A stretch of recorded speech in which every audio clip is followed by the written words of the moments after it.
Il est 6h56, la question santé d'Europe 1, Thomas Soto. Docteur Lemoine, je ne vous cache pas que je suis intrigué par votre petite mise en bouche de 6h28. Qu'est-ce que c'est donc que cette histoire de prise de sang dont les résultats seraient capables de me dire si oui ou non je vais avoir une crise cardiaque dans les 3 semaines qui viennent? Pour une fois, Thomas, on ne va pas reprocher aux chercheurs d'être dans le concret. C'est un scénario très probable qui inspire la publication la semaine dernière d'une étude dans la revue Physical Biology. Elle est partie d'un raisonnement très simple.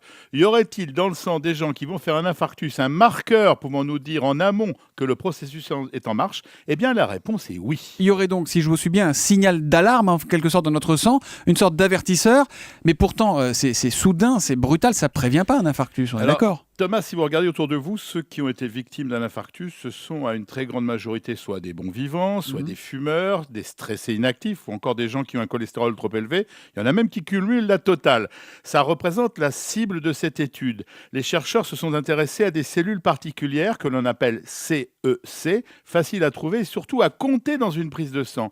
Résultat, seuls les patients qui avaient été victimes d'un infarctus avaient ces cellules en très grand nombre dans leur circulation sanguine.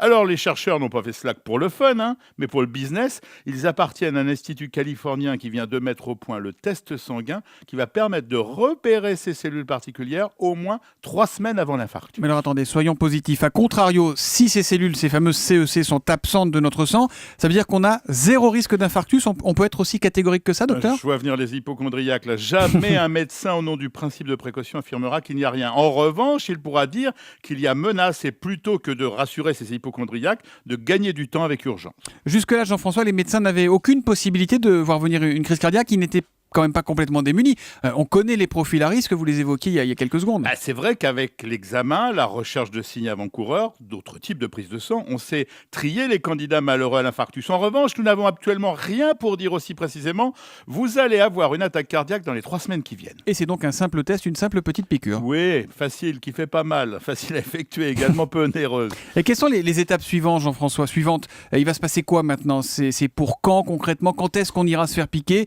pour savoir si on a un risque ou pas?